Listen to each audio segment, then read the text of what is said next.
What our youth can do in the world in the name of their Lord and King is an outcome of our schools, big and small.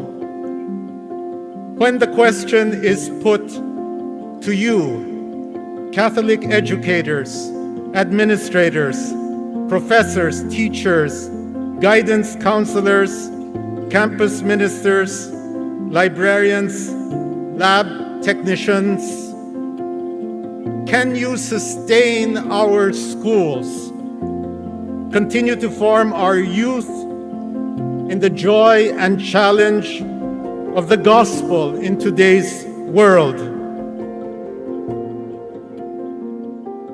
Our educational and managerial talents or skills will not be enough to be able to form, educate our young people. We need more than that.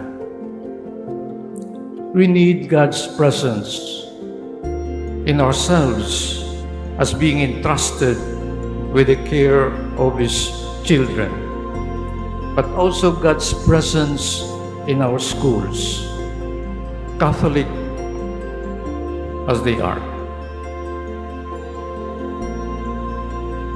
Catholic schools are resolved to continue providing Catholic education to Filipinos. They, the Catholic schools, say this because of the deep value they recognize in integrating the proclamation of the good news in Jesus Christ and formation in the Catholic faith with the delivery of excellent education.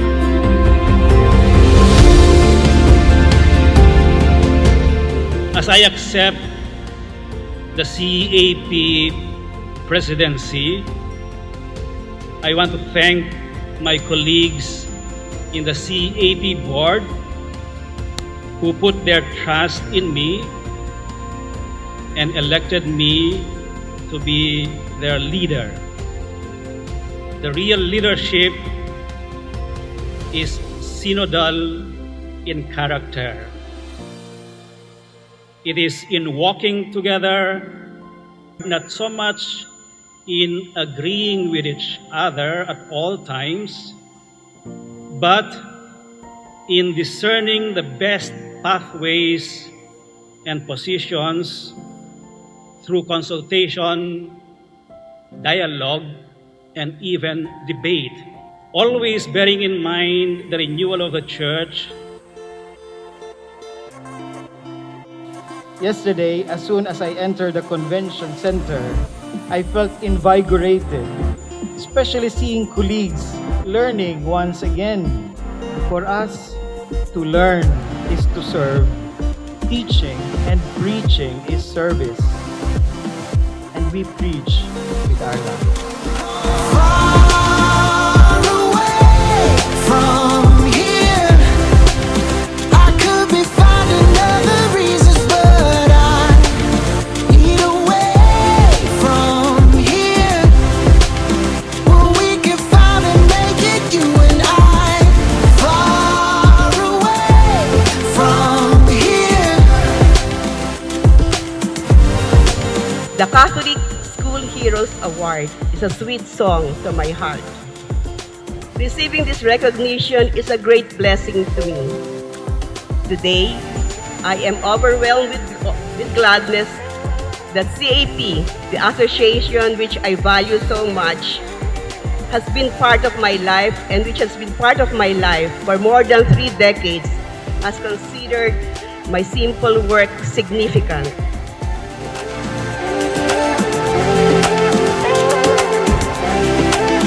Well, we can finally make it, you and I.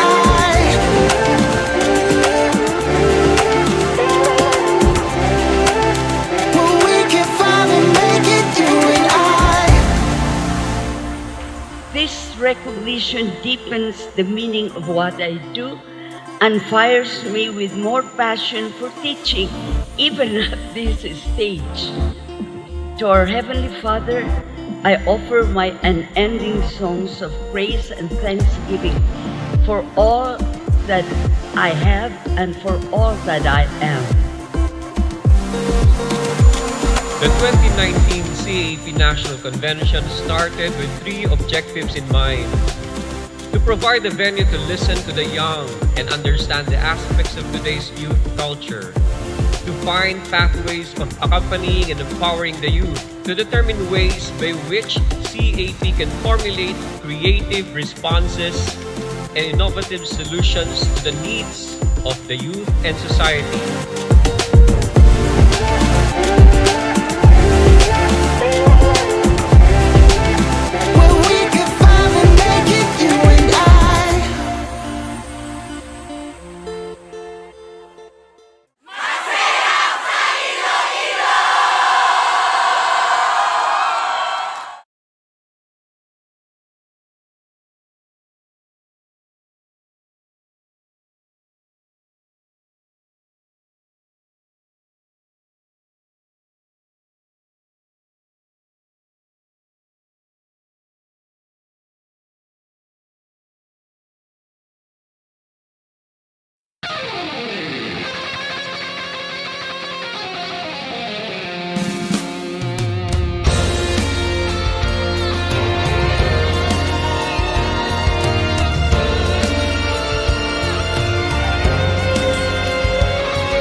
I am Dianne Balios, the CAAP Membership and Communications Officer, and I will be the moderator for today's webinar. But before we start, let us remember that we are in the holy presence of the name of the Father, and of the Son, and of the Holy Spirit. Amen. Heavenly Father, we glorify and praise your name. You have showered us with blessings, and your presence continuously reminds us of your faithfulness. Even as we experience one of the greatest challenges of our time, the COVID-19 pandemic, we humbly ask you to shower our speaker today with your greatest inspiration, so that she may share her knowledge, heart and soul to this webinar. May we also absorb invaluable information and put into practice what we have learned today. We pray that you bless us all, the CAAP member schools, and all other providing educational service in your name. Your infinite blessing would mean the success of this webinar. May we be living witnesses of your love through the enactment of the knowledge that we will acquire today. We ask this in the name of Jesus Christ, our Lord. Amen. In the name of the Father, and of the Son, and of the Holy Spirit. Amen. Good morning once again to our CAAP member schools and other educators from all over the Philippines. We are streaming live on both CAAP Facebook and YouTube channel, which is the CAAP channel. You may live stream on any of our platform today. We would also want to greet a blessed happy birthday to Bishop Rex Alarcon, the Diocese of Daet, and our CAAP trustee at large. Happy birthday, Bishop. So today is our sixth session of the third leg of the CAAP webinar series. Last Tuesday, we had a session on private matters, data privacy in an online world, delivered to us by Attorney Jet Pasqua. Today's session will be about home-based schooling and the role of us parents. This webinar is very timely and relevant as we are now about to start the school year. But before we proceed, here are some of our few reminders. First, as the talk is ongoing, we encourage you to post your questions and comments, and we will ask them during the Q&A portion. Second, please be informed that you will receive your certificate of attendance only upon completion of the evaluation form. The link will be posted in the comment section during the Q&A portion and will only be available until 2:00 p.m. today, August 6th, and then your e-certificate will be sent to you via email. Please ensure that you type your name and your email address accurately. Third, this is a free webinar brought to you in partnership with Cleaves Publishing, Inc. CAAP will not charge and ask for any credit card information from our participants. And finally, we encourage you to use our hashtags, #CAAPCares, #ILoveCatholicEd, and #ILoveCAAP. And lastly, please like our official CAAP Facebook page and subscribe to our YouTube account, the CAAP channel. This webinar is also in partnership with Rex Para sa Bata, Para sa Bayan. And now, to discuss parental guidance is advised, home-based schooling, and the role of the parents, we have invited the Student Affairs Officer and Faculty of College of Education of Miriam College. She also specializes in child development and education and family studies. Join us as we welcome Dr. Clarissa Carmelita Mariano-Ligon.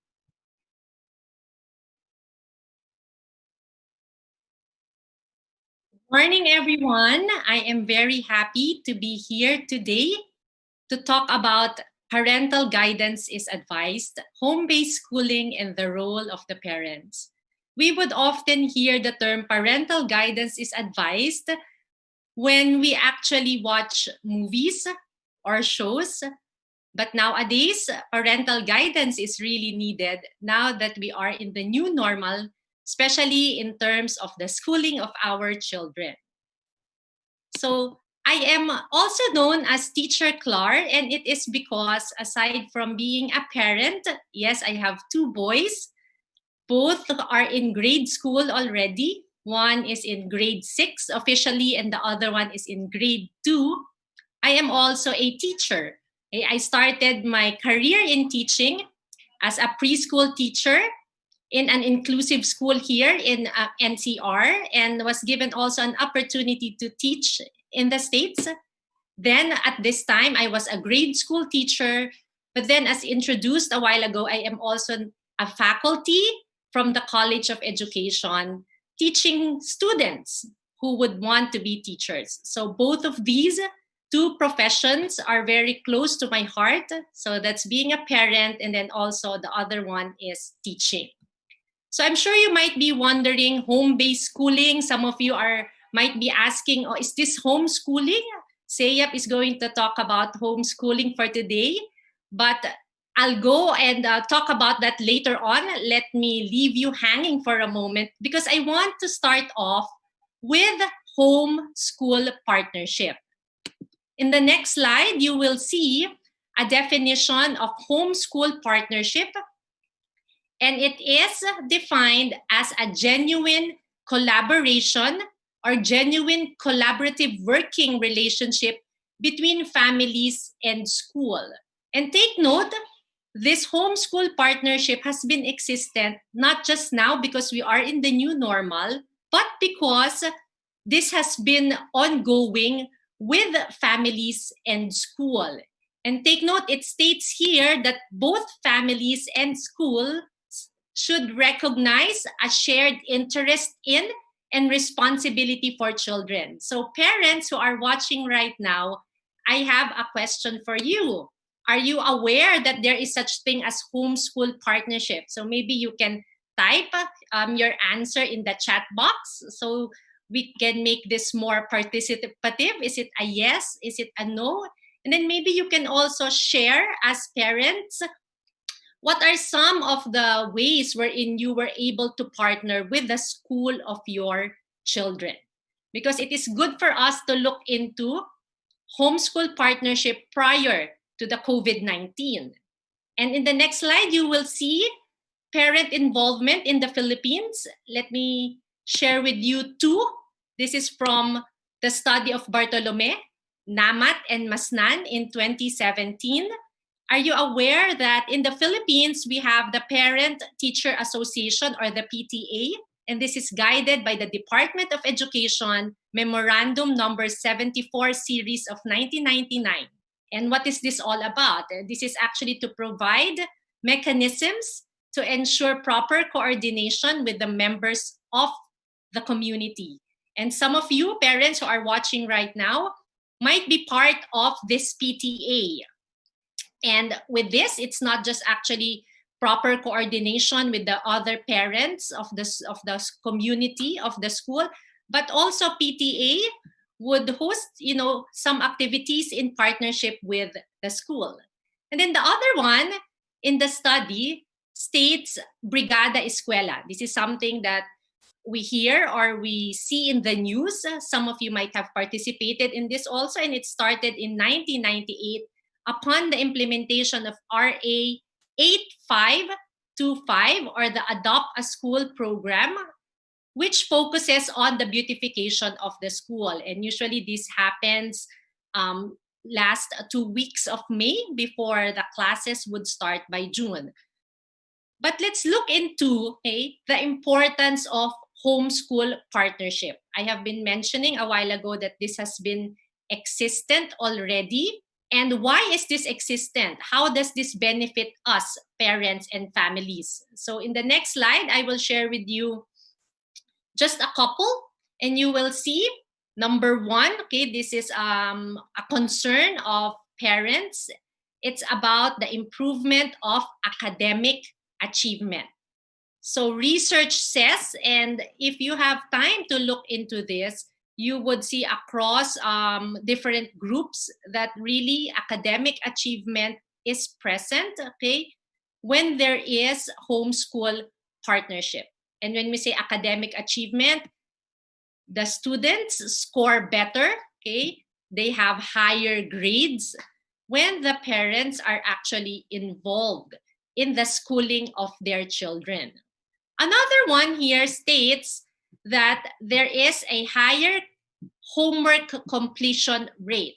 And I think when we look into this, oo nga naman, tama, because homework is done at home, and sometimes, okay, not all the time, the students would actually understand fully the homework assigned by the teacher. And since this is done at home, parents now, okay, would play the role or would give support to the students, to their children who would ask questions. And at times, okay, if parents are not involved, their children might just not answer the homework. Thus, okay, completion rate is not that high.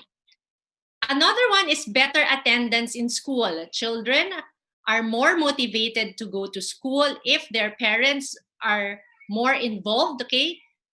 A good example here is at times, okay, we have, let's say, for example, in August, although now I don't know if some schools would still celebrate it because school would start at the end of this month, but usually August is Linggo ng Wika, Buwan ng Wika, and some schools would ask, just to celebrate this, would bring Filipino delicacies, or they would be asked to wear costume, a Filipino costume, or maybe a Filipino statement shirt. And of course, the children would need assistance from the parents regarding this. And if parents would not be able to, help, so on the side of the student, they might be shy in terms of going to school. So this is a good example in terms of better attendance in school. And it can also be as simple as, the materials needed for the day. Now, another one, we'll go on to the fourth, is the increased feelings of competence. So the child would feel good about himself, okay, based also from the homeschool partnership, based from the parents saying, okay, you did good, okay, I know what's happening in school, because there would be some students who would, go home and show maybe results of a project, results of a quiz or a test. And in the preschool, it would be as simple as a stamp given by the teacher. And the child would say, Mommy, look, Nay, Tay, tingnan niyo po, meron akong stamp, okay? But if, even acknowledgement in terms of that is not given, then the child, okay, would not feel good about what he or she has achieved. Lastly, we talk about greater student aspirations. This one is about aspiring, okay, or wanting to go to a higher level of learning. So for those who are in high school, okay, they would aspire to take up a course, okay, to finish college and then become this, for example, professional that he or she has chosen. So a good example of this is if a student wants to be, has dreams of becoming maybe an engineer, okay, so that one starts even as he is or she is still in the grade school level. So greater aspirations, again, is also connected with homeschool partnership. And please do take note, you might say that this is only applicable for a certain group of students, but the positive outcomes are actually evident across the different groups of students. And when you say different groups of students, so it depends, does not, it's regardless of, number one, the gender, the socioeconomic status, and also the race. So again, homeschool partnership is very important, okay? And this has been existent prior, of course, the pandemic or the COVID-19. Now, let's now talk about the learning continuity plan or the learning modalities in the time of COVID-19. So in the next slide, I will share with you, okay, the different learning modalities, and just very briefly so that we parents are actually aware in terms of the terms, these new terms that we use that are actually can be confusing because again, it is new for us. And actually, it's also new on the part of the schools and also the teachers. So do not worry, dear parents. We are all in this together. And this is based on the DepEd Order number 12, series of 2020. So let's proceed. There are actually 4 stated in the DepEd Order. And I'll begin quickly with face-to-face. So we are very much familiar with that. And when we say face-to-face, what does this mean? Okay, face-to-face is when students and the teachers are both, okay, in the classroom. And you might think, okay, so is this something that DepEd would inform us to do? Well, in that order, they mentioned that face-to-face will only resume if classes are actually, or if it is safe already to hold classes in the classroom. So again, as of now, in the NCR, we are back in the MECQ. So we are we will continue, okay, schooling based on the second modality for majority, which is the distance learning. And when we say distance learning, this is actually, okay, students and teachers, okay, away from each other. So geographically remote from each other. So the teacher may be teaching at his home or her home.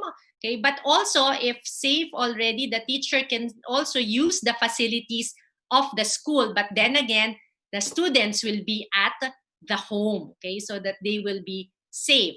But if you notice in the distance learning, there are 3 kinds, and these 3 kinds, okay, are present are in the continuity learning plan because we are aware, okay, that the internet connection, okay, might not be available for all Filipino students. And that's why the first one is the modular distance learning. When we talk about this, okay, we look into modules or learning packets. So this can be the printed ones, okay? The school can print this, and then also the school, okay, can try to look into a way for the students to get this learning packet.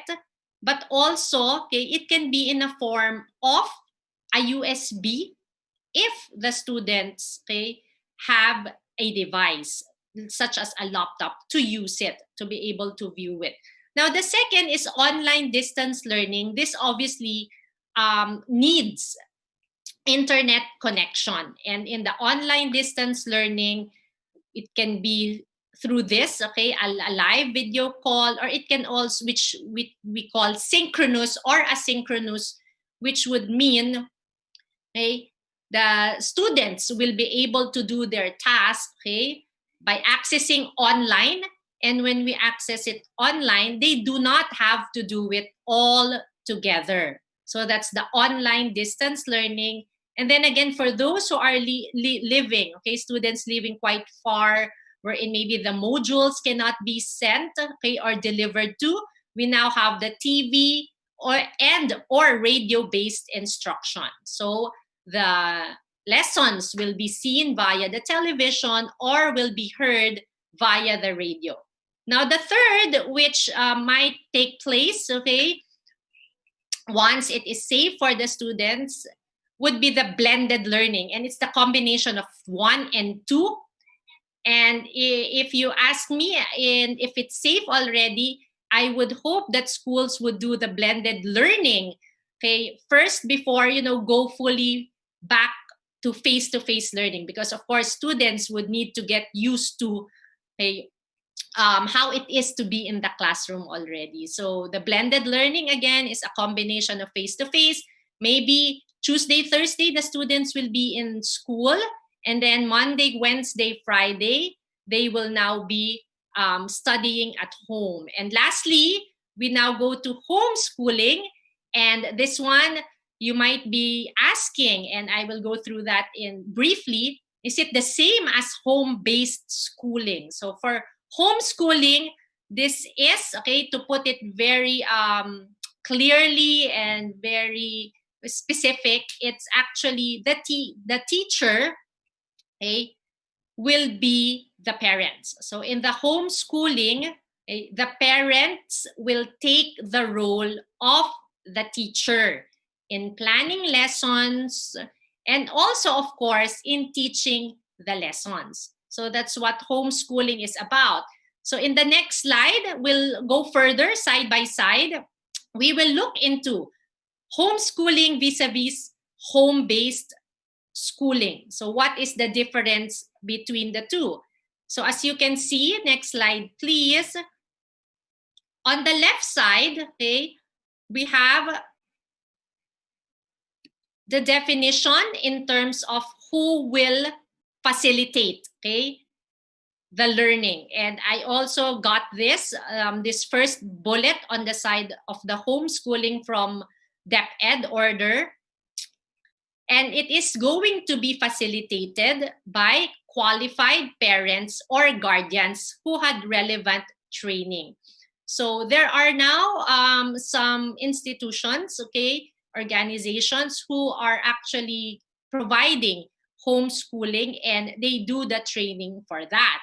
Now, on the other side, okay, is home-based schooling, and okay, the teaching learning process is going to be facilitated by the teachers. And obviously, these teachers went through training also. And as a teacher, I've mentioned that when I started, really the teachers went through a rigorous training for this home-based schooling, because it is not, easy to just switch. It's not just a switch that you turn on and then you'll say, okay, I can already teach via the internet.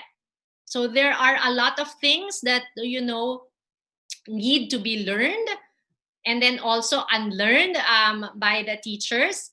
And I applaud the teachers for really trying to learn, okay, these new tasks to do, trying to learn these new terms, okay? A good example is how to check the attendance, okay? So students would be asked to turn on, turn off their microphones. And the teachers had to do this in a very short amount of time. So again, I want to emphasize for homeschooling, the parents will be the teachers. But in the home-based schooling, there is a teacher present. Okay?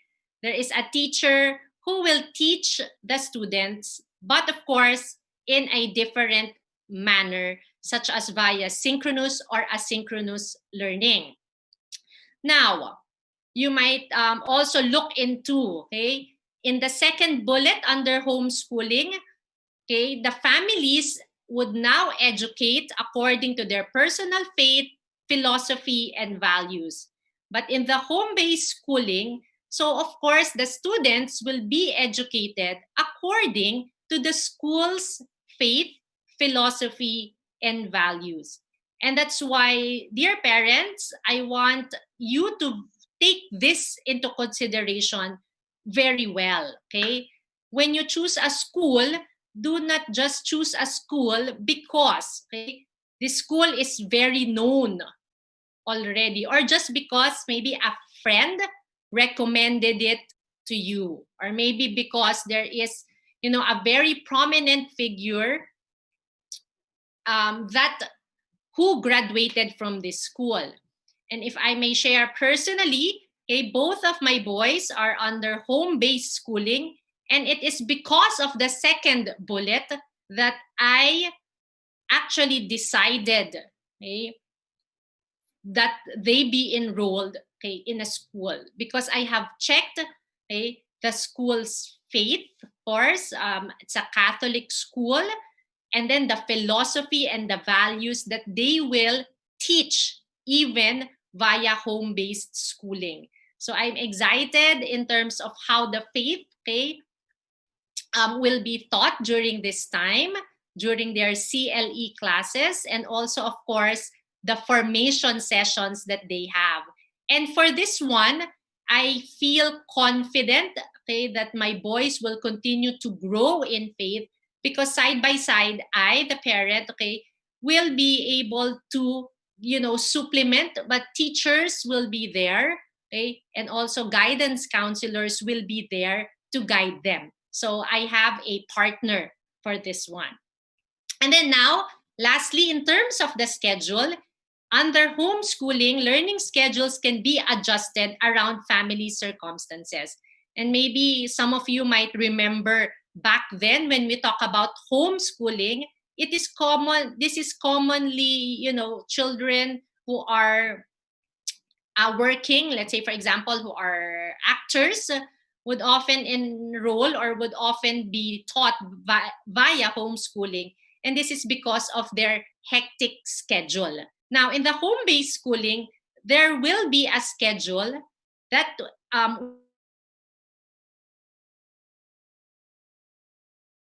will be by the school. And the schedule, of course, will be followed by the parents at home. So I hope with this slide that I went through with you, it is clear for us already that homeschooling, okay, is parents would be the teachers of their children, okay, and home-based schooling, you are still, or the student is still enrolled in a school. So dear parents, please, I just want to encourage you, okay, that when your child is enrolled in a school, okay, we use the term home-based schooling and not homeschooling, so that we will not have any discrepancies or maybe, of course, confusion. So I move on now, okay, in the next slide, regarding the role of the parents. So previously, I have mentioned already that yes, okay, we are, okay, or we have a role in the education of our children. Okay, primarily we choose the school, okay, and next, also, I'm sure you have heard that the parents are the first teachers, okay, of their children. And that is actually true, okay? But then upon enrolling them in a school, we now have a partner, okay? And when we say a partner, we do not just leave, okay, the schooling, okay, the teaching, learning to them, but rather we work hand in hand. So there should be a genuine collaborative effort. And let us go through the next slide, because the role of parents would be different, okay, during the time of COVID-19. And if you take a look at this photo that I got, you will see surrounding the family, okay, are different icons, okay? And just for, so that I can see some participation from the audience, if you can just type, do you know some icons that are presented in front of you? Because these might be some of the icons that you need to be familiar with in terms of supporting the home-based schooling of your children, okay? So for example, I see a paper clip. Did you see that? So the paper clip, the one that I see, there are actually 3 on the left side. There's one at the upper left side. There's a paper clip there, and also beside the globe is a paper clip. So for us teachers, paper clip, okay, parents would be, a physical paper clip, and it actually holds paper together. But then in home-based schooling, now that this is what the school will ask of you, parents, what do we mean when we say paper clip? Okay, so for this one, you have to attach something. So you click that paper clip, okay? And then, of course, you see some might be common for you. We have already the envelope on the upper right. And what does the envelope mean? Okay, so there's a message for you. You also see a picture of a mountain and a round, or which we can emphasize, or it's a symbol of a moon. So this is asking for, a picture. And then the others would be, of course, the satellite, which is needed, a mouse. Okay, this one I think we're more familiar with. So I just post this one for us to see that really the role that we have as parents would be more as opposed to prior the pandemic. And I think you are aware of that. So what is it that we can do? So we'll move to the next slide. And I hope that this is something that, we can put in our minds, okay? We have to be the parent. We still have to be the parent. We are not our child's teacher, because we don't want to cause confusion. Sometimes we get overboard in terms of wanting to help. And actually, to be honest with you, you are not helping your child, okay? So it can actually cause confusion if you say something, okay, and then the teacher says something also. And who is now caught in the middle? Okay? The child. Your son or your daughter is caught in the middle. And again, that might cause confusion, okay? And then we go back now to the importance of homeschool partnership. The self-esteem might not be present anymore because, again, we are, trying to take the role of the teacher. Once you have enrolled your child in home-based schooling, I urge you, please, dear parents, to trust the school. Okay? Put your trust in them. I guarantee you, okay, they have been preparing, okay, for this. Yes, there might be glitches along the way, but this is all new for us. So put your trust in the school. Okay, and put in your mind that the school has the best interest of your children. That's why they are there. Okay, there are actually, administrators who are working doubly harder, longer amount of time, longer hours. Okay, teachers as well. Okay, just to be prepared for this home-based schooling. So be the parent. Your child has a teacher. Okay? So be the parent that your child needs you, okay, to be the parent. The question now is, so what is now my role? I am not the teacher. You tell me that I have a more active role. So in the next slide, your role is, okay, to be your child's coach. And when we say coach, okay, this is something that is usually connected to sports, okay? But now it's in a different manner. You might notice that, coaching is also mentioned about in life, such as, I have a life coach, or maybe a profession of one of your friends is actually a life coach. But in this home-based schooling, you are asked to be your child's coach, okay? And in the book of Miles Downey in 1999, he published a book called Effective Coaching. And this one, okay, says to coach comes from the root meaning to bring a person to where they want to be. Okay? And you as the parent, okay, will need to be the coach to support, okay, your child to be where they want to be. And we talk about where they want to be, okay. Of course, we have the same goal, okay. And as for this school year, to be able to proceed, okay, of course, to the next level. But then I hope, as parents, it's not just academics on our end also, but to gain friends, okay? So that we focus on the holistic development of our children. Now, when we do coaching, okay, coaching is defined as the art of facilitating the performance, learning, and development of another person. So we will now facilitate. We will be there to support. Okay. Again, we will not be present. Okay, or we are not here. Okay, our role is not to teach.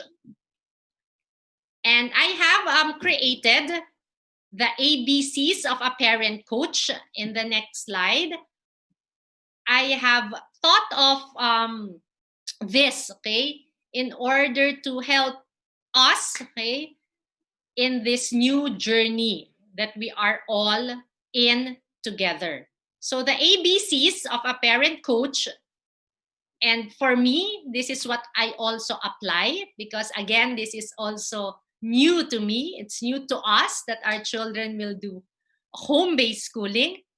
A is for accept the role. So that's letter A. Letter B is to build on the relationship. And letter C is to create the learning environment. So some of you might have started this already. Okay? Some of you might have started, creating the learning environment. Okay? You have a space where your child will do home-based schooling. But my question is, did you jump into letter C before you did the letter A? So let's proceed with the letter A, which is accept the role. In the next slide, I have also 3 tips for you in terms of accepting the role. And this is very important. Okay? Again, once you have enrolled your son in home-based schooling, you already should accept the role. Okay? Please let us move on already. Okay? Again, face-to-face is not possible as of the moment. And when we have to accept the role, okay, we have to change our mindset. We have to be more positive about this. Yes, I know some parents are working also. Okay, some are actually working outside of the home. Some are working from home. Some actually would have more than one child, okay? But this is already the reality, okay? Of course, there's another option wherein, okay, in other, a term for this is the gap year. You might want your child, okay, to have a gap year. And when we say gap year, a pause, okay? You might not want to enroll your child because maybe you cannot accept the role. But my question is, if you do you think it will be beneficial for your child to stop schooling for a year? And if you would ask me, my answer is no, it will not be beneficial for him or for her. So because the development of your child, might not progress as compared to if he or she is enrolled in school. Okay, so if you have the means, I suggest to enroll, okay, and then to try to see how the home-based schooling will work. Okay, so let's change the mindset, look at the positive, okay? And what is the positive in this? Some of you might ask, okay? 24 hours might not be enough to prepare, okay? There's actually a meme that I have seen in my Facebook wherein the parent is saying, bakit ako ang naka-enroll? So it's like I feel like I am the student during this time. And yes, that might be true, but this is just the start of the school year, and I am positive. Okay, this is my mindset that later on, okay, our children might need our help, less frequently. Okay, so look at the positive. And another positive side of this is you will be able to get to know your child better. Isn't it not? There are times wherein you just want to peek inside the classroom of your child to see how he or she resides, to see how he is in the school. So this is an opportunity for you, up close and personal, side by side. All right? So stay positive. You can see, okay, oh, my son is very confident. My daughter is very confident. Or you may say, oh, I can tell from the facial expression that and the voice that he is still shy or she is still shy. And with that, okay, that is valuable information for you, and you can, further help or assist. Okay. Now, it is a time maybe for a partner, maybe the husband or the wife, okay, to step up, okay, because we are in this together. So, for example, in my household, okay, because I'm the teacher and I have more time, I am the one who is more in charge of the schooling of my children in terms of homeworks. But now, because I will be also working from home and both children will do home-based schooling, okay, I am asking my husband, to help more. And this is the time wherein, we see that we come together as a family. Okay? So we start with, hopefully you have accepted the role already. You embraced this challenge, this mission, okay, that God has given for us. So be in the know. Okay? It is good for us to know, okay, or to learn about how home-based schooling works, particularly in your child's school. So it's good that you're watching this webinar, okay? You are gaining knowledge. And then afterwards, I urge you to, okay, stay updated in terms of the development in your child's school. And when I say stay updated, where can you get information? How can you be in the know? Okay? So you can check social media sites, okay? Some schools would also, send information via email, okay? Or others would do it via the groups, okay, of the parents. So I know we are all anxious, okay? I know that we have questions, but these questions can actually be answered by the school.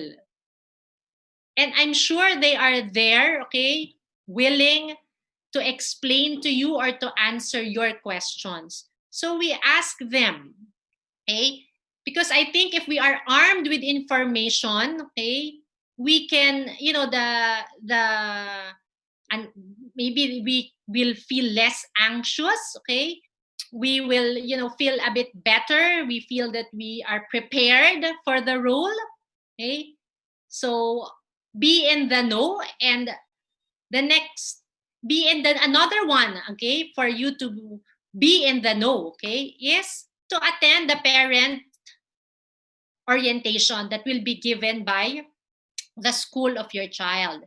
So I attended the parent orientation, and I have been actually attending parent orientations in previous school years. But I tell you, dear parents, okay, there are new information, okay, that will be shared. And it's like I'm attending a parent orientation for the first time. So my suggestion really is, if you can take a leave, okay, anyway, I don't think the parent orientation will be 1 hour. 1 day. It can be just 1 hour. So please do so, okay? And this is also a good time for you to ask your questions, okay? And the questions will be answered, right there and then.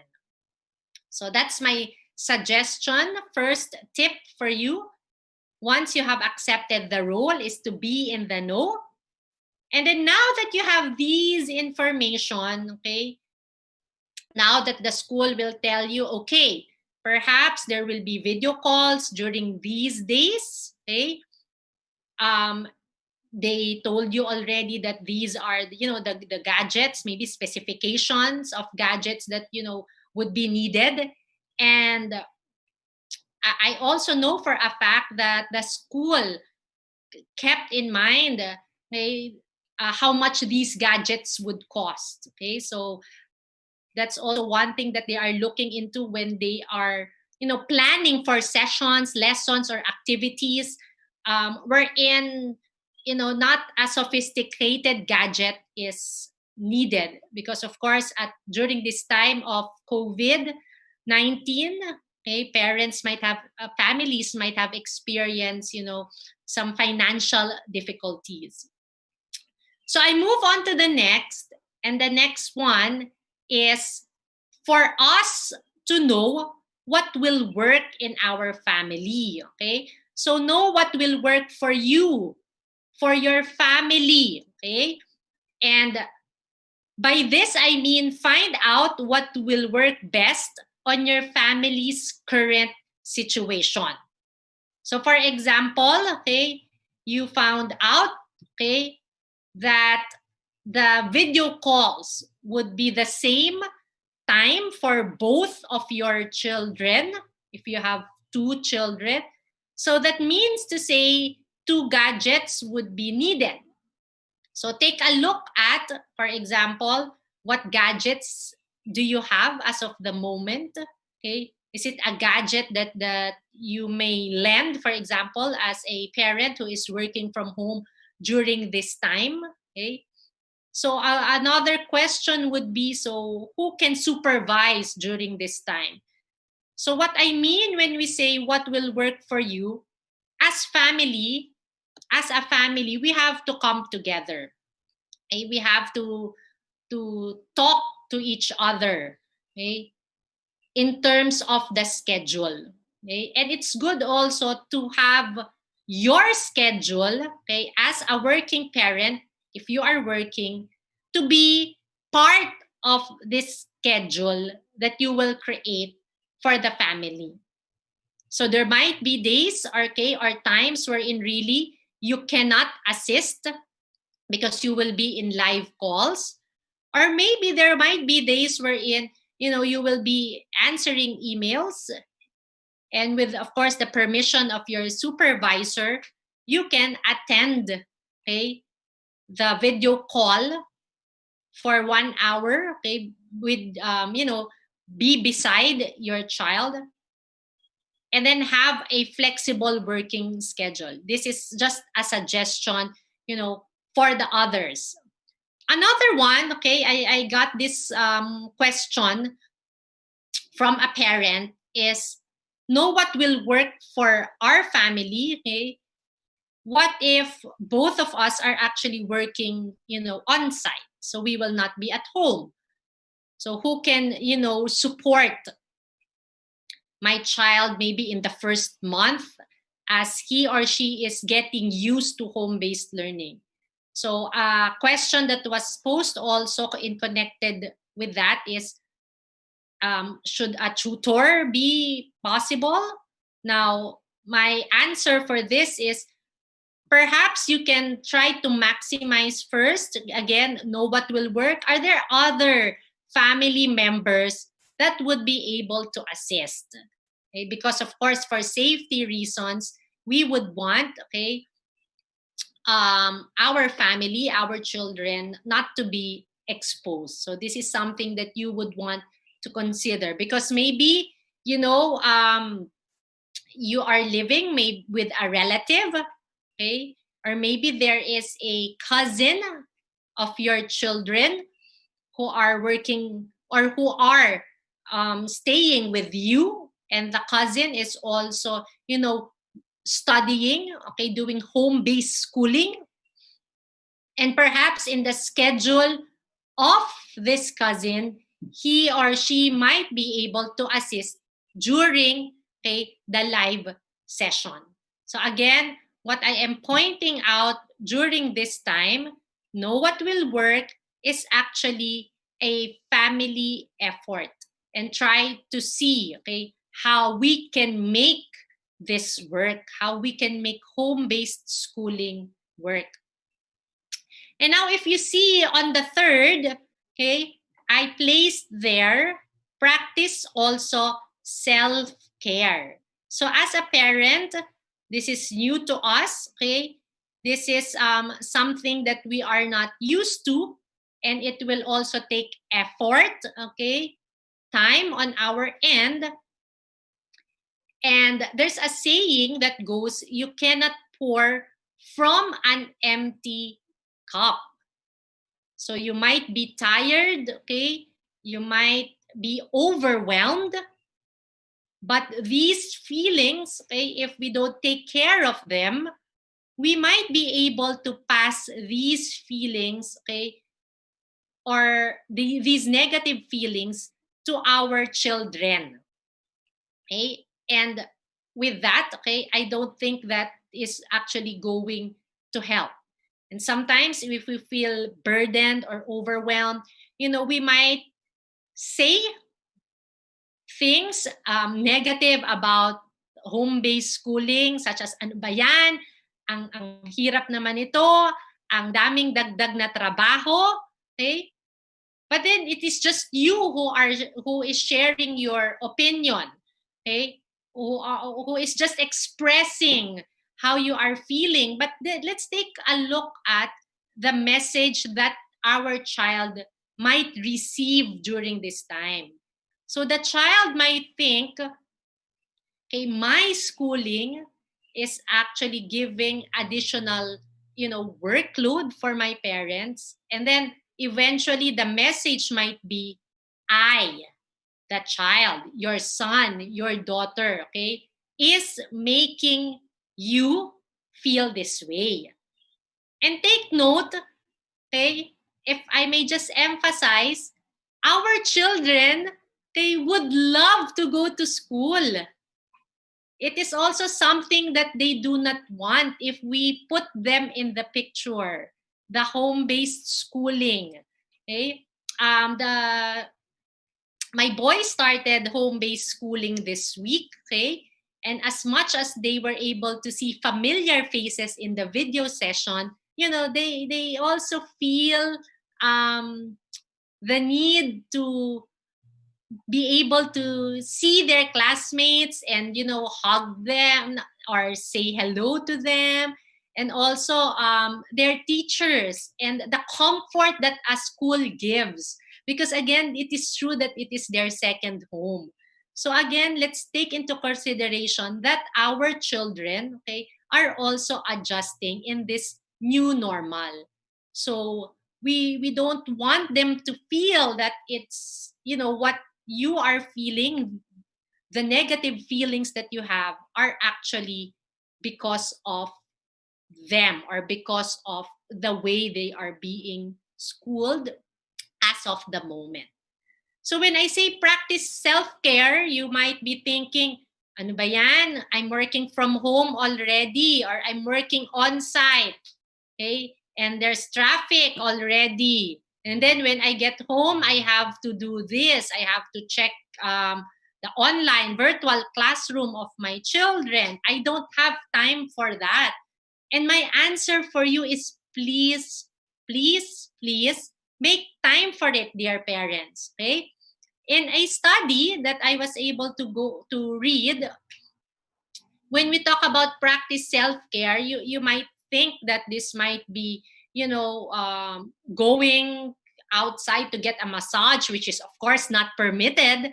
But in that research, it states, okay, that 10 to 15 minutes of self-care would already be beneficial. So again, I will repeat that. 10 to 15 minutes a day for self-care would already be beneficial.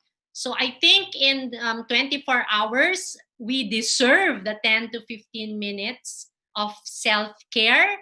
And it might just be for others, maybe browsing your social media accounts. Okay, the others, it might be just meditating, okay, being in a room that is very quiet, maybe listening to some peaceful music.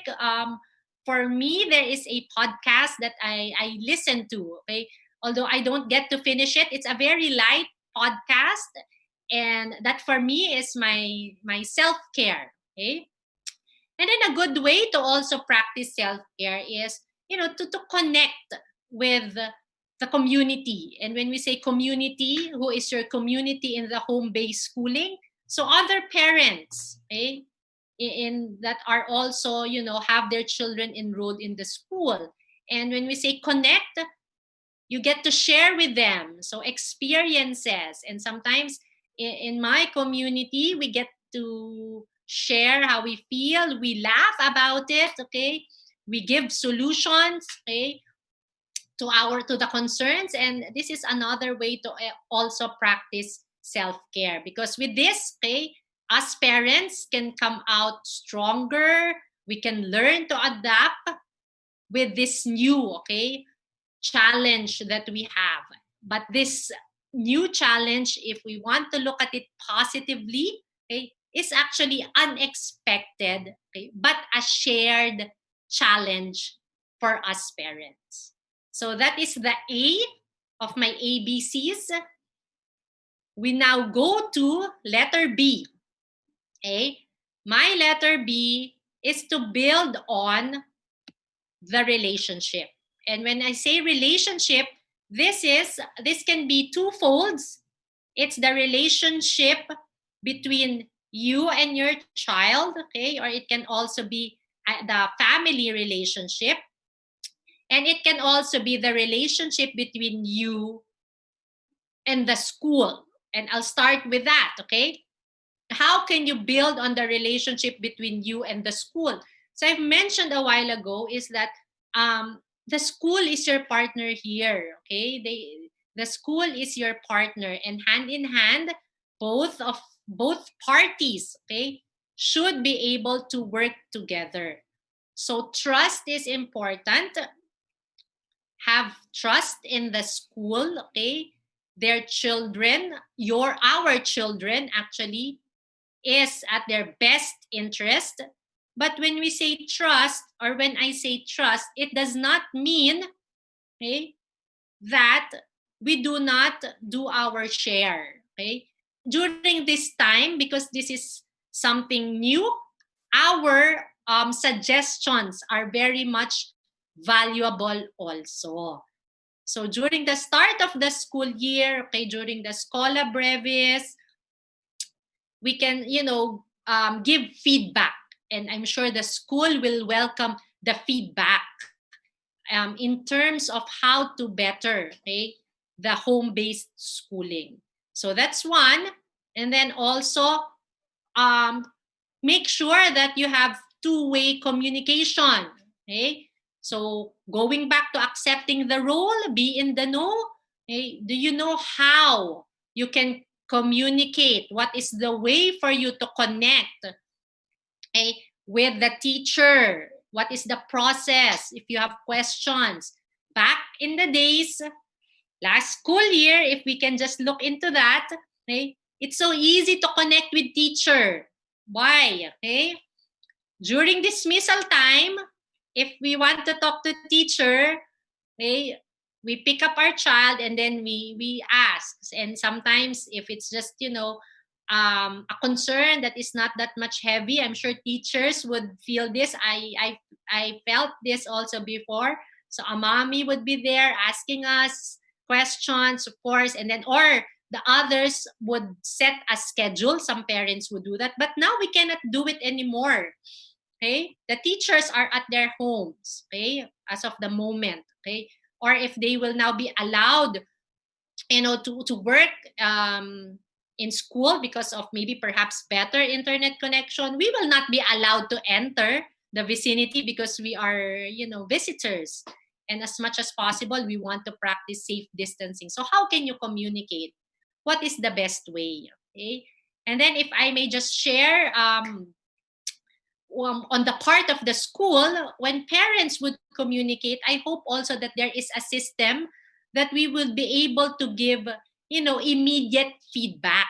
Okay, immediate feedback in terms of the regarding the answer, okay, or based on the concern. And I know the schools are also doing their part in terms of this.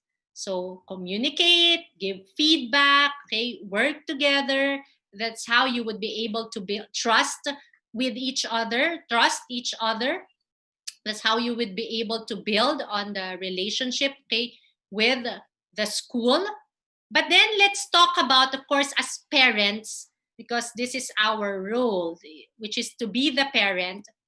How can we build on the relationship? Okay, this at this time, okay, because we will be, okay, supporting our children more. We will have a more active role in the learning of our children. Okay, there might be instances wherein, okay, there might not be, situations that might arise, conflict, okay, that might arise between you and your child. And mind you, this is actually normal because both of you, okay, are entering into this new dynamics. Okay, the mom is here coaching me. Okay, the student is in a new phase also, wherein she is trying to adapt to this new way of learning. And that's why I place this as my letter B. Because at the end of the day, okay, after home-based schooling, when we would be able to go back, okay, when the children can go back to the school already, we want the relationship to still be intact. We don't want to strain the relationship because of this new mode of learning. And how can we go on, or how can we make sure, okay, that we do not strain the relationship? And my first one here is communicate. Okay? Have open conversations. And when we say communicate, okay, it's not just us parents telling our children what we want to share with them. Communication should be a two-way street. And when we say two-way street, okay, we also hear what our children has to say. What is it that they want to share with us, okay? And when we talk about open conversations, we can, sit down, okay, maybe during merienda time, just, ask questions. How is he feeling? Mention that the school year will begin. So let's try to, make it as if it's not an ambush interview, okay, that you have the set of questions with you, but let's make it light, let's make it conversational. And when we do this, okay, our children will be more comfortable in terms of sharing how they feel. And at this time, when we communicate, okay, we want to have an open and honest communication where both parties can express differences as well as love for one another. And I know that there are some children who are afraid to share really what they feel, okay? And with, thinking that because what they will share is not the same sentiment as of his or her parents, this might be frowned upon. And as parents, we have to take a look at this. Okay, why is it that way? Because of course we want our children to go to us, okay, if there is something that they might want to share. But because of this feeling, what happens is that children would resort to sharing their thoughts, okay, their feelings to other people. And sometimes they use the social media for this. Okay?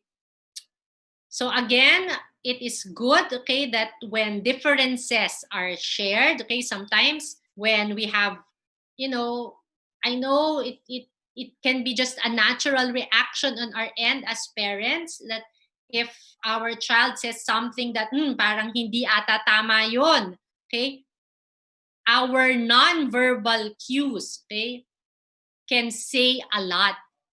So even if you are trying to stop yourself, from really saying na, nako, bakit ganyan yung naisip mo, or ba't ganyan yung nagawa mo, our facial expression, such as maybe we frown, okay, maybe even our hand gestures, body gestures, our arms, when the child is starting to explain, we folded our arms, okay, so that means to say, okay, or you're sending a signal that what I am telling to my mom or to my dad is something that he or she does not like, okay, and come to think of it, okay, if your child would need help or support in terms of home-based schooling, how can he or she come to you if, okay, the communication is not open or honest?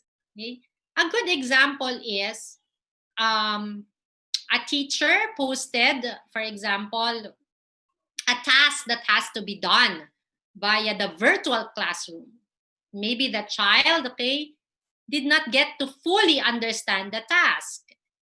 Okay? Of course, the child can communicate with teachers. There would be a particular time for that. But, okay, a child might want to ask you also for your opinion. But if your reaction would be, bakit ako tinatanong mo? Diba you have a teacher for that? Why do you have to go to mom? Why do you have to go to dad? Can't you see I'm busy? Okay? What about for, other matters that will come later on during this school year? Do you think your child, would feel good, okay, would go to you? And sometimes at the end of the day, it might be hard to accept that we are just, a room away, but our children, our child, okay, was not able to go to us to tell us. Masakit po, diba? Dear parents. So again, communication is the key. We should be active listeners, meaning to say, we really try to listen in terms of what they are telling us. Okay? Because sometimes they're telling us something, our mind as parents is, okay, sige, paano ko matutulungan yung anak ko dito? So again, it is good on our part, but then we fail to hear where they are coming from already. And sometimes, okay, for those who have, children who are a bit older already, sometimes all they wanted is for somebody to listen to them. They are sharing it with you, okay, for you to listen, okay, to be a sounding board, but really not for you to solve the problem. And sometimes maybe we give suggestions, but then again, take note, it is also up to them, okay, to decide. They have to learn also to live with, maybe consequences of their actions after choosing, okay, that this is the decision that they want to make in terms of their concern. So next, okay, I would now go to the discipline, okay? Before that, let me just go back to communicate. To end and tie it up with home-based schooling, it would also be good to have what we call check-ins, okay?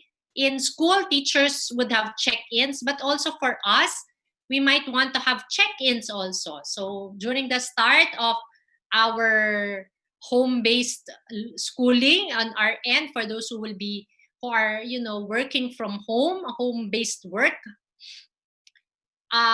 you just talk. Okay, how are you? Are you ready for today? How do you feel? Simple things like that.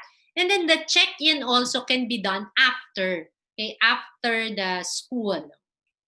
So maybe during merienda session, I hope as parents you can also take a break during that time. For those who are, reporting on site, perhaps, during dinner time, you can just ask, what are the highlights of your day? What was something interesting? Okay. And then also a tip that I would want to share with you parents is when we talk about schooling, let's try not to focus solely on academics. So, how was your test? How was your quiz? What happened to the project that you submitted? So, you might want to look into also, the social aspect. So, were you able to, see your classmates? Did you get a chance to talk to them? Which is, can be tricky now during the home-based schooling. But I know schools are actually finding ways in terms of how the socialization of the children, can still, take place at a high level. And one thing here is, of course, maybe group sessions with the guidance counselors, or it can also be, co-curricular organizations. So this is the time we're in. The focus is non-academics already. So I'll go now to the next, which is the discipline. Sometimes when we talk about building the relationship or maybe strengthening for the others, okay, the relationship is that, okay, so for my children to like me because they like their friends very much, okay, I will try to be a friend to them. So this one is a no-no, dear parents, because our role, okay, we are here to be parents. Okay, we are not here to be friends. They have friends. Okay, our role is for us, okay, to guide them, to mold them, and discipline is one part of that. Okay, when we talk about discipline, we want to set clear expectations. We want to set clear, limitations, and then we need to give consequences, okay, if needed. And sometimes there are parents whom are, thinking that saying no, okay, might be not good, might harm the relationship. Okay, but I think a question that I would want to pose is, how are we helping our children if we always say yes to them? Again, in the ecosystem of Bronfenbrenner, they go out of the family. They have the school, they have the community. So in the future, if they are in a workplace and the boss says no to them, and they are so used to saying yes, how would they react to that? Okay? So as parents, okay, discipline is the key. When, for example, we have an expectation or a rule saying during school time, okay, you will not be allowed to use gadgets anymore, okay, because you used it for school. Again, this is a case-to-case basis for families. You will be the one to decide on this also, and that they would say, can I use it? Can I use it? And then you say, remember that this is something that we have decided on. And as parents, I'm telling you to please include them in the discussion. Tell them why it is needed, okay, for us to limit the use of gadgets, especially when if home-based schooling would start already, so that they would further understand the meaning of this. And it's not just you not wanting them to use gadgets or you not wanting them to do a certain activity. And then you say no, okay? Remember, this is the rule, okay?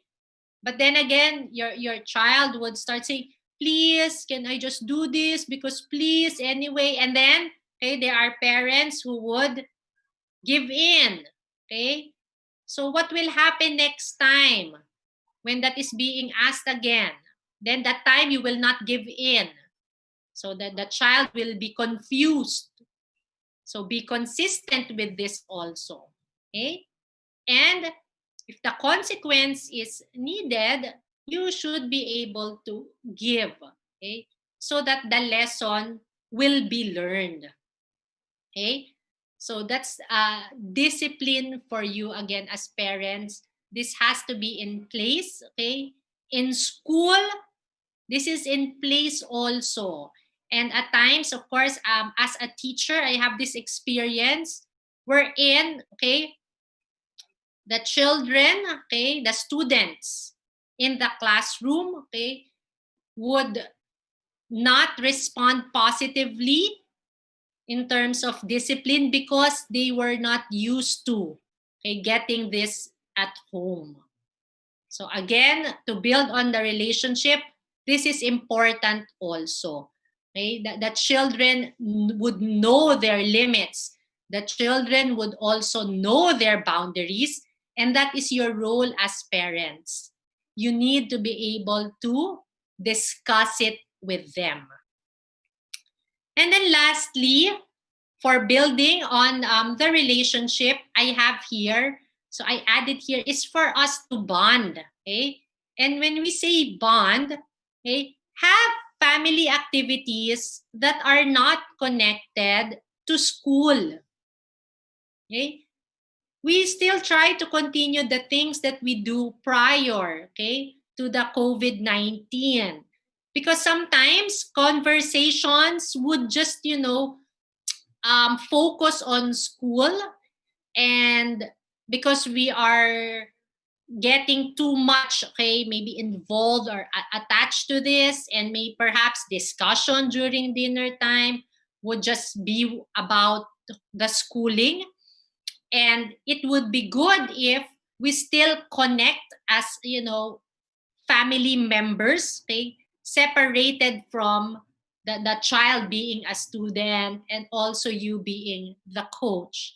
And what are some suggestions? Okay? So it can be family bonding. So all of you, okay, perhaps maybe on weekends, let's continue doing this. I hope that because we have home-based schooling, the schooling will still stay within school days. Although, of course, the virtual classroom is accessible on Saturdays and Sundays. I hope to build on the relationship, to strengthen, okay, the family.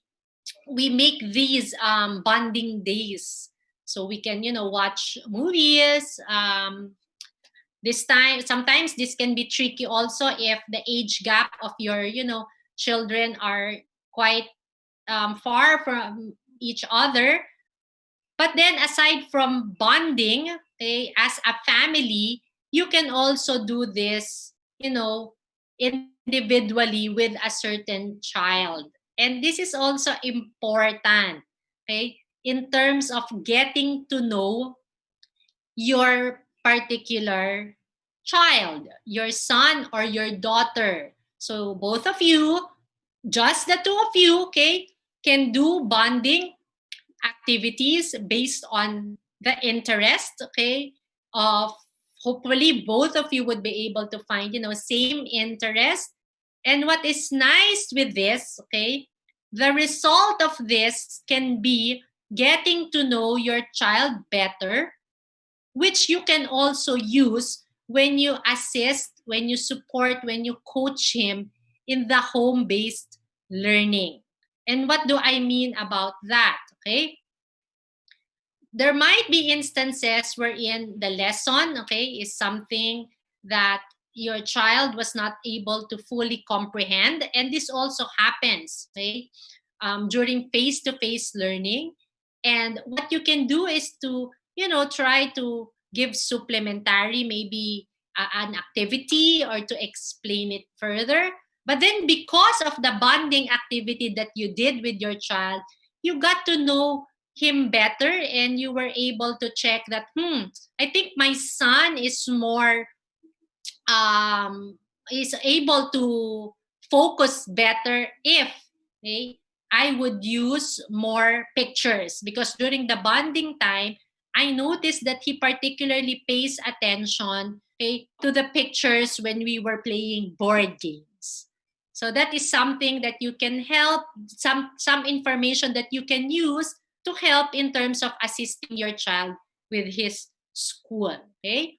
And then of course, when the bond is present, it's now connected, okay, with being able to communicate easily, because when you bond, communication is better. And then also when you want to, okay, impose discipline, okay, to your children.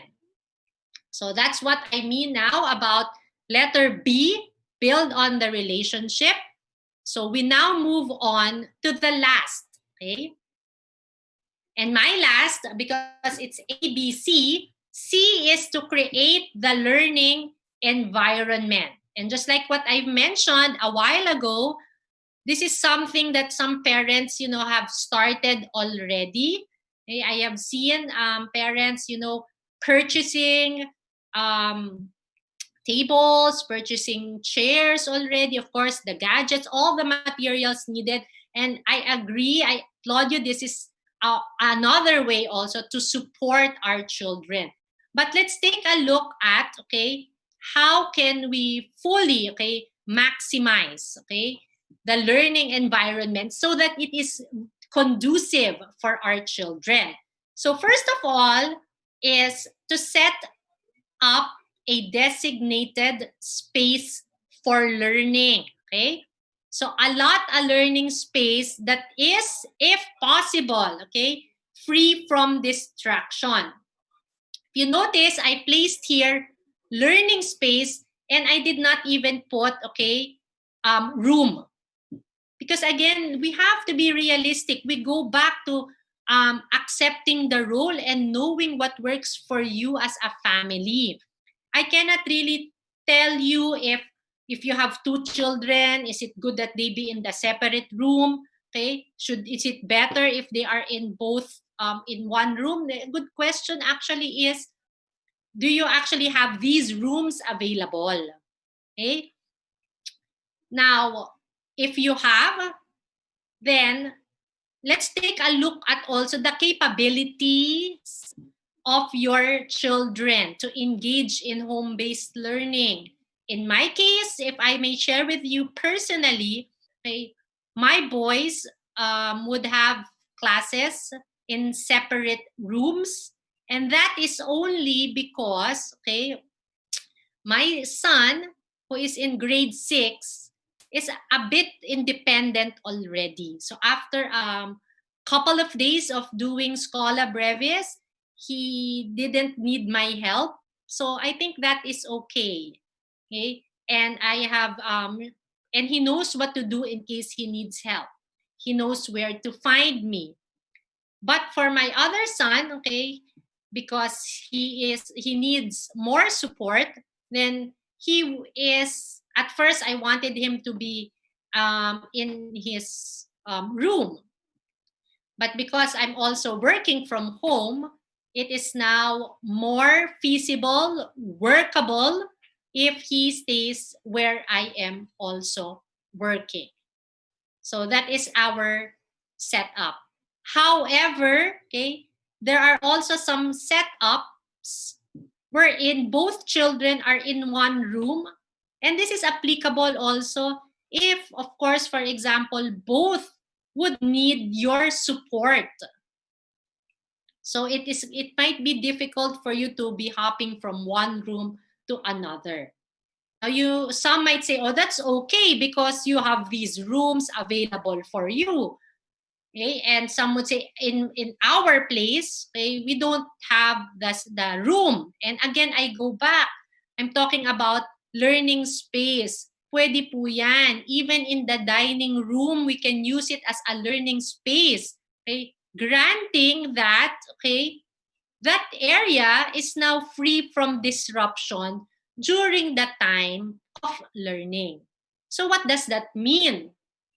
Sana po, pag nag-aaral na po yung anak natin, okay, for example, gamit ang dining table, sana po tapos na rin pong kumain yung mga kasama natin sa bahay.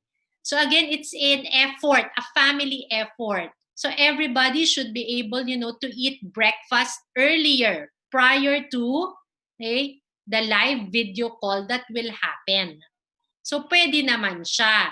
Because some might say, wag na lang, makamahirap kasi kailangan pa. Ganyan. So it will now be a quiet place if everybody is done eating already. So yung disruption, kaya naman nating malesen, diba? We can minimize it, but we cannot totally remove the distraction, especially if this would come from external factors such as yung rooster, okay?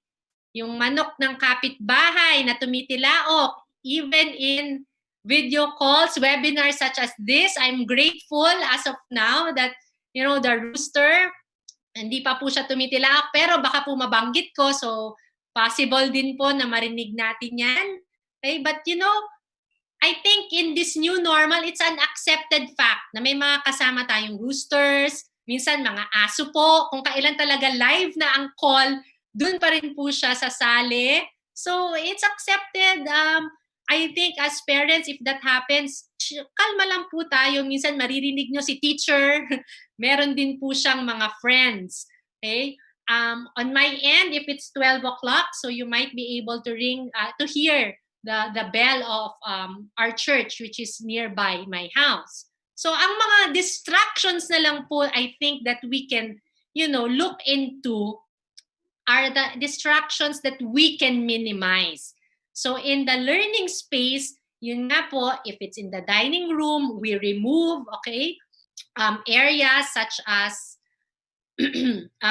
maybe yung plates, yung kumakain, of course, that can be noisy, but on also the table itself, if a child has his or her own table, we try to remove, for example, yung mga toys, for example, kung sa room, if that's in the room of your daughter or your child, make that space a learning space. So that in his or her mind, when I sit here in this area, this is studying time for me.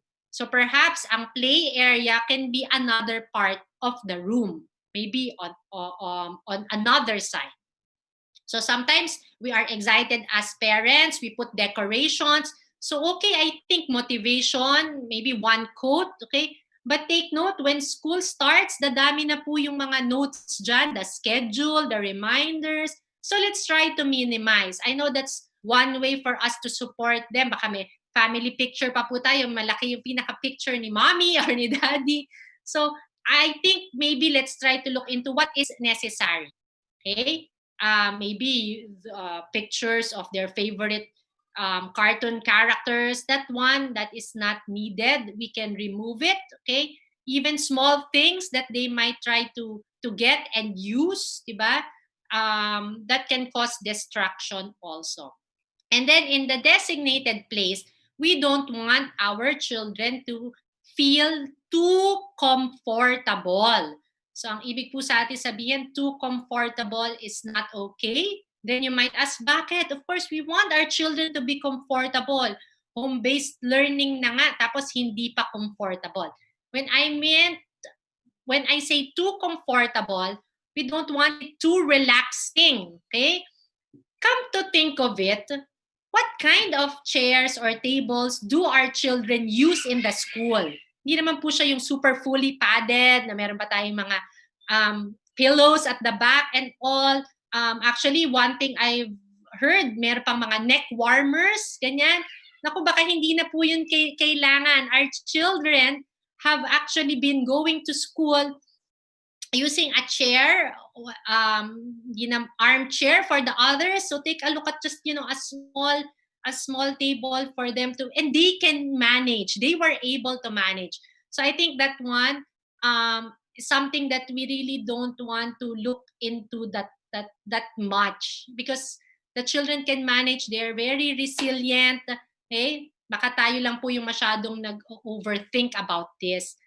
And this is the physical environment na sinasabi ko. But, as I end my sharing with you, I want to focus, we also prepare the learning environment, which is the psychological. Okay? What do we mean when we say the psychological environment? So this one, okay, it's not the physical room, but the atmosphere of where our children will study. So sa bahay po, kamusta po ba ang atmosphere? Baka this is the time, when they are studying, but then there would be arguments na maririnig nila, okay? Maybe when, while working, you have some arguments, or sometimes, pasensya na po for the example, but we are calling a service provider, tapos, because we cannot reach them and we are very frustrated. And during that time, we are near our child. So this doesn't help in the atmosphere, the psychological environment. And this is what we also have in the classroom when our children go to school. Diba? In the psychological environment, it has to be positive. Diba? So positive. So as coach, we can say, okay yan anak, kaya natin yan. So for example, na-log off yung ating student, ay ating anak, diba? Naku, tayo pa yung talagang galit na galit. Ano ba? I don't think that will help. Of course, it's frustrating. I understand. We don't want, our children to miss something. But I think schools have prepared for that. Diba? Talaga naman, may times, may possibility talaga na malalog off, mawawala. Sometimes, it's not the internet connection. Our child was the one who accidentally pressed the leave button. So napindot po, na-exit siya. So it's the atmosphere. Are we there to support? Hindi anak, okay lang yan, makakabalik tayo, I will help you. Or galit agad tayo. Do we say na, ayan, I told you, wag kasing galaw ng galaw. With that, okay, I don't know if, that will be helpful in terms of motivating our children in terms of studying. So what can help in this psychological environment that I am talking about? So let's talk about rules and routines. Meron po yan sa school, di ba? Our children are used to this, di ba? And I think it's good that they get used to this also at home. I know for some families, you have your routines already, you have your rules. You were able to create a new one during this, pandemic. And then if you have already, we have to adjust so that the home-based schooling can now be in place in the rules and routines that we have established. So what is an example? Yung sleeping routine po. I think parents, this might have changed during the 4 months of summer vacation, as the children would call it. So what time is it that they wake up? Diba? School is about to start for others by August 24, as DepEd said. So when do we plan to, adjust the sleeping patterns of our children? And a good suggestion here is to do it 15 minutes earlier every night. Wag naman po natin biglain, 'di ba? Baka August 24, patulugin natin na maaga, 7 o'clock ng gabi. Excuse me, but then again, 12 o'clock na po siya ng tanghali nagising on that day. Even if we do that, diba? Even if we ask ourselves to do it, remember, we woke up 12 midnight, 12 noon, and then we are asked to sleep 7 p.m. I think that's impossible. And then it's hard, okay? Might be possible, but it's quite difficult. And then we get upset because our child cannot sleep. So, to be honest, it's not the fault of the child. And what is it that we can do? We have to establish already. So the sleeping routine, we can do it 15 minutes earlier every night. So for example, our child sleeps 10 o'clock at night. So the night before, you might want to do it, tonight, you might want to do it 9:45. And then the next night, 9:30. The next night, 9:15. Until you were able to reach your target sleeping time. Okay? So usually they say 10 hours for children is good. So you have to count, okay? At what time should my child wake up? I think this is the positive side of home-based schooling. My son said, I don't have to wake up as early as 5 in the morning, and I get to eat breakfast with my family. So I think if we just, try to see the positive side of this, it would be good for our family.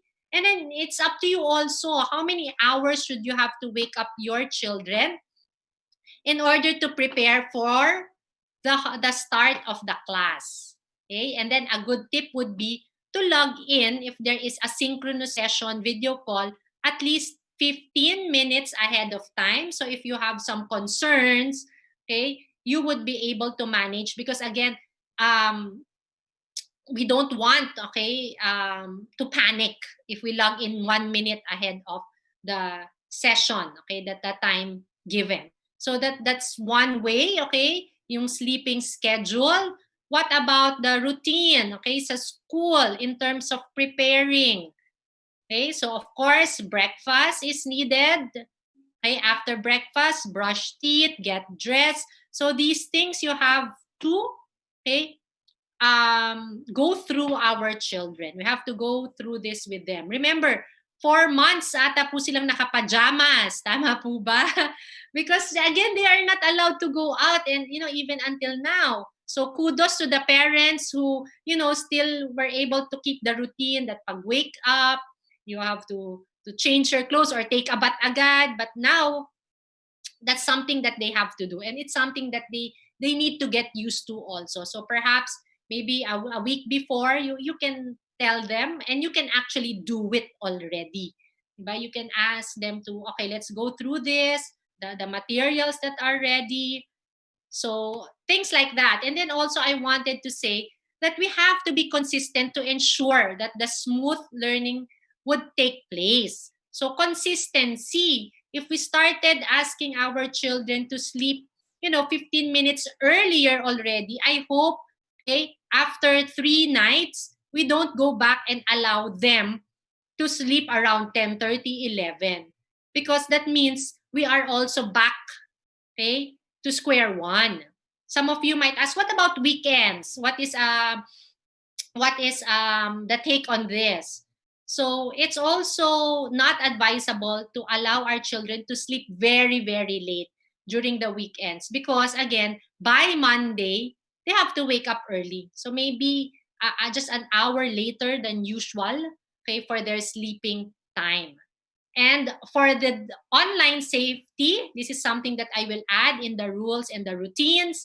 Please do discuss the online safety rules with them. And when I say safety rules, okay, they will be online for quite some time.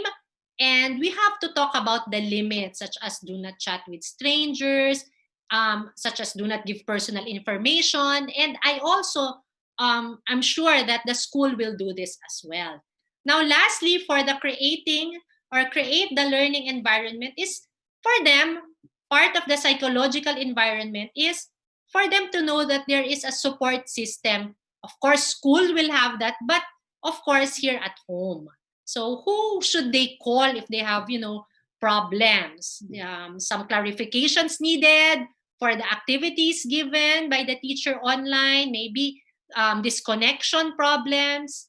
And I know for those of you who are, working from home on site, diba, they can call you, but doesn't necessarily mean that you are 24/7 available to them. So you can also talk to them regarding the time we're in. You can discuss some concerns that can wait. And maybe this is maybe a time where you can all, commit. For example, in the afternoon, 3 o'clock, let's talk about some concerns. And you are also teaching them, to be responsible. Because I understand that parents, we cannot be there, okay, exactly at the exact time we're in, we are needed. But then I think just for our children are, would feel good knowing that we are there for them, okay, at a given time when we are free. So with that, okay, I would end with this quote, okay, on my last slide. it says here that children are our priority. This is our priority as parents. The children are also the priority of the schools, okay? But the change is here. Change is a reality. This is something that, we cannot disregard anymore. And if these two things we both agree, then what should we do? And to end, strategy is what we need. And the strategy is collaboration. Collaboration between parents and school.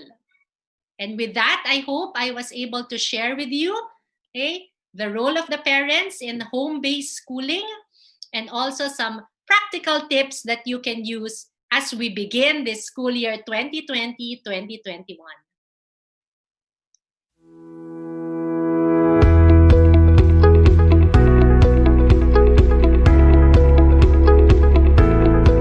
With Cleves Publishing Incorporated, we assure you as our partners to be there throughout the journey. We are with you in every step of the way. Technology is continuously evolving, and Cleves is riding with it. From print to digital, Cleves got you covered with the products that we offer. Spearheading Cleves products are the Clevelets, an e-learning portal for teachers only, and the Leveraging Education, Augmenting the Future, or LEAF, for student-teacher access. For teachers, administrators, and school owners, we have the Cleves Shares. It is perfect for you in maneuvering fast-paced demands of the education field as we collaborate in creating a balanced amalgam of theories, pedagogies, and practices inside and outside of the realm of the learning environments. Reimagine, reinforce, recognize, to make quality education through a variety of lectures, trainings, and webinars in aid of instruction, classroom management, and institution management. These offerings are perfect responses. In connection to Cleves Shares, to provide service beyond sales, Cleves also has the Cleves Cares for its partner mission schools in providing them with capacity building focused branding or rebranding the institution inside and out. It also practices reimagining various school scenarios and responses to the needs of the time, reinforcing school climate and culture through different webinars conducted among institution partners, and in recognizing the value of each stakeholder in the success of value-laden instruction delivery. Another product of Cleves is the Cleves Assist. This offering features a 24/7 hotline for technical assistance in the use and maintenance of the Clevelets and LEAF. Almost everyone in the academe can benefit from this, from the teachers, admins, and school owners to the students and parents. Cleves Assists aims to provide an assistance response team to address immediate technical concerns while ensuring the users the full utilization of the Clevelets and LEAF. It also offers visits with partners to address offline concerns when needed. We ensure quality service delivered through this hotline assistance to our partners, always. And lastly, Cleves Thinks. Together with the partners, we provide them with external consultations for present and future research agenda, accreditation certification, and imaging one. Cleves thinks that with a client in full swing, it is redirecting the winds within their institutions. Cleves Thinks is for teachers, administrators, school owners, students, parents, and even extended service communities and collaborative partner agencies.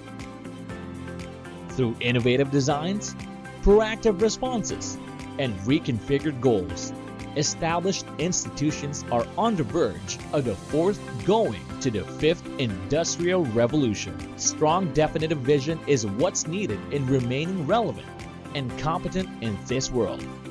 And this is what Cleves is all about.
now, we are back. We would like to give a virtual clap to Dr. Clar for another fruitful discussion. Even myself had gained a lot of insights po as a working mom.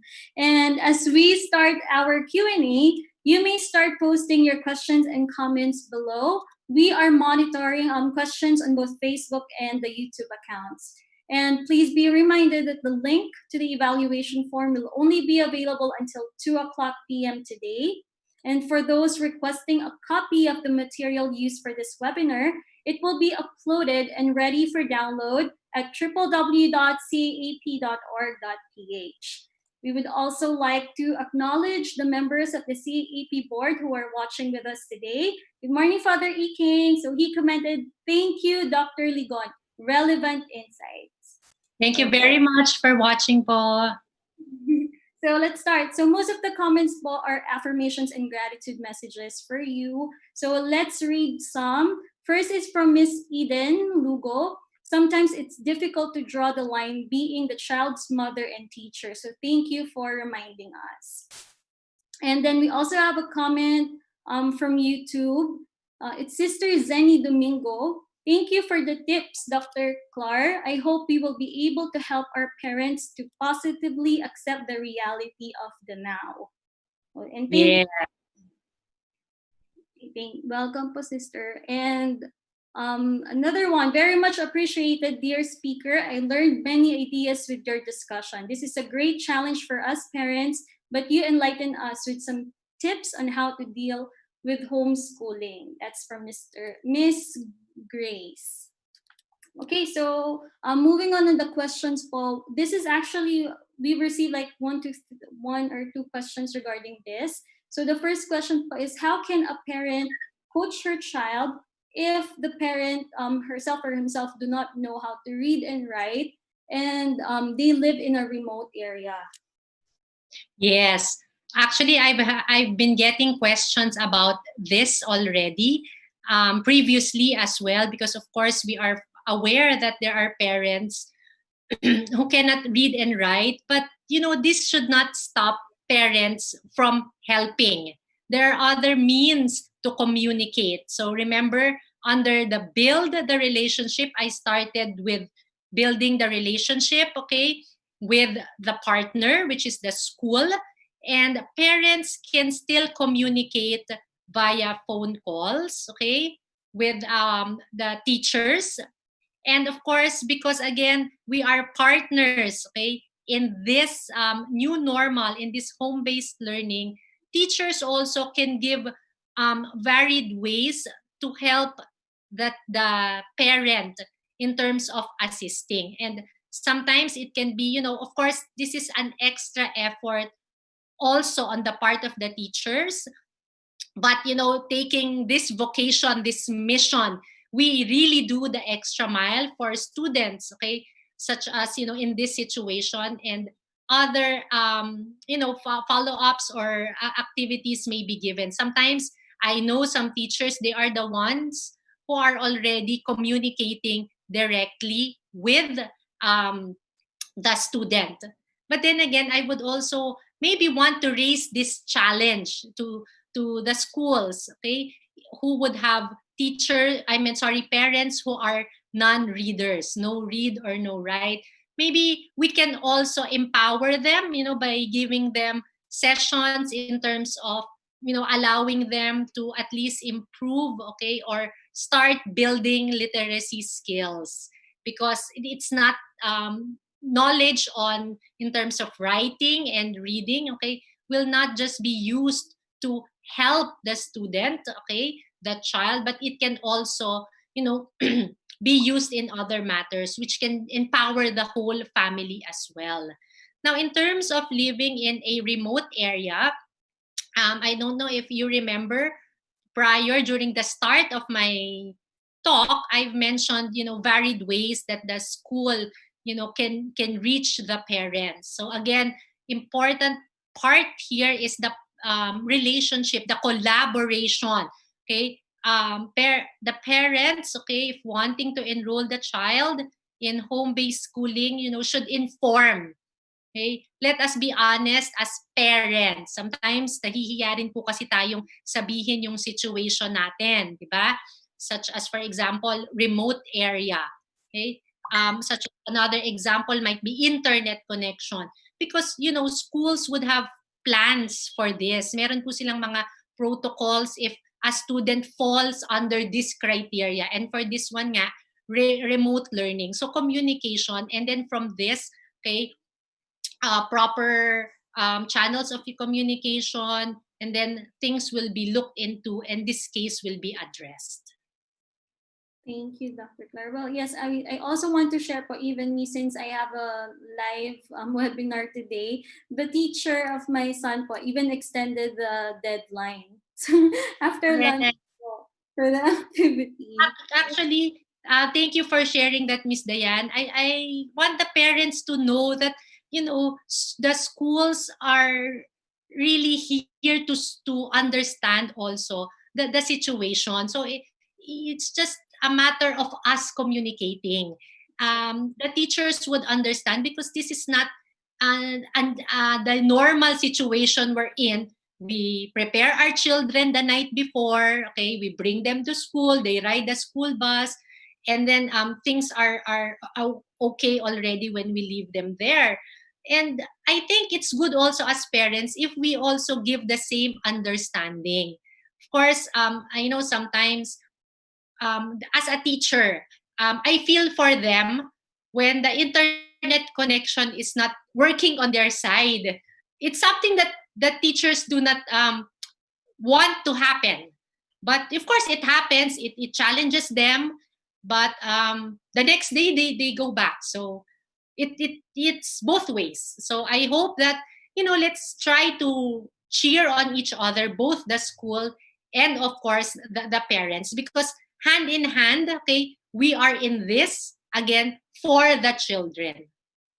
That's correct po. Thank you for that, Dr. Clark. So another question po, or probably just asking for some tips. This is from the SBU IBED Guidance and Counseling Office. So Dr. Clark, please share some tips to promote safe spaces for children at home, and what parents to look at if the relationship of their child with their teachers are healthy or not. Okay, so during the last part of my talk, I've mentioned part of the rules and the routines when we communicate with our children would be the discussion of online, okay, safety. Okay, again, it's good that students are aware of the common internet safety rules, and it's also good if, as parents, we do not wait for the school to teach this, because our our children are also, using gadgets. They are also online, okay, outside home-based schooling. So what are these common internet safety rules? We can talk about setting time limits online, okay, not being able to, not chatting with people that they do not know. To be honest, sometimes, I pause when I discuss this with my children because, it's quite alarming for me that I have to discuss this with them. When, the world should be, a safe place for us. But then, again, this is the reality. And we want to empower them. So do not chat with strangers. Do not share personal information, okay? Such as, address, number, telephone number, okay? Also, never agree for a get-together with someone, okay, that has been met online. So again, I know that there is a virtual classroom, but, there are ways wherein these, people would be able to get into. Even in Zoom, we have the Zoom bombers, correct? So even if how protected we are, we have these passcodes. And then for the safe spaces, I think it's good to discuss, okay, that if there is something mentioned that makes you uncomfortable, okay, that you think is not appropriate, even if that is your classmate, that is a teacher, okay, please inform me. And that's why in my ABCs, I have there build on the relationship, communicate, okay, because our children should also feel safe going to us, parents. Sometimes if they say something, I don't know, maybe the initial reaction is, bakit kaya sinabi sa'yo yun? Anong ginawa mo? And I think in other cases like this, the child, our child might not go to us anymore. So again, active listening, pakinggan natin. Okay? And then yun nga, be present in the learning environment. The support system should be there. You can go to me. So like right now in this live session, the door of my room is closed, which is also my work from home place. And it has a post that says live. But after this, okay, we can talk.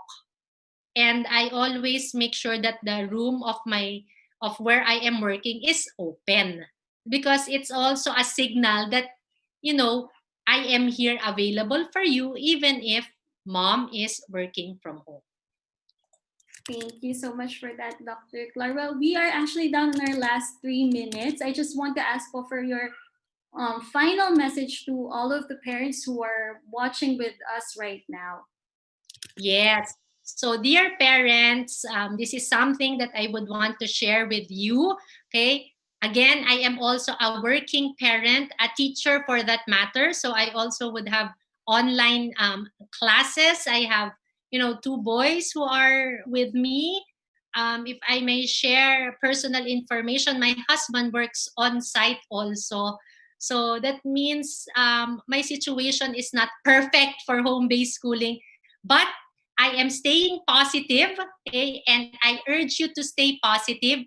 Kaya natin to, okay? Because together we can. And it's not just we parents, okay? But we parents and also we in partnership with the school.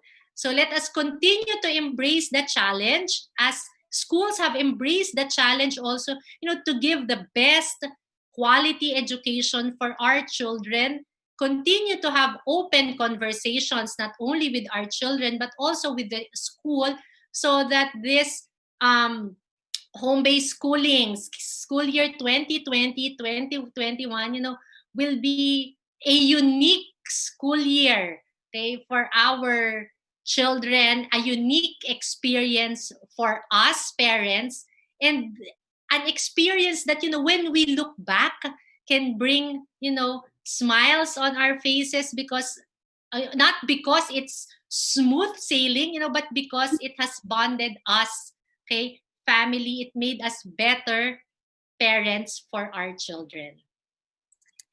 Okay, thank you for that. Yes, it's like we made it for once we finished. Okay, well, I think that's a wrap. We would like to thank Cleves Publishing Inc. and Raxo City for partnering with us on this entire webinar series. And speaking of series, please do watch our next webinar on the 11th of August with Miss Maria Cristina G. Santos as she discusses igniting the spark of parent involvement in faith formation of the young people. And on behalf of our president, Father Elmer G. Dizon, the CAP board, and the CAP National Secretariat, this is Dianne Balios signing off.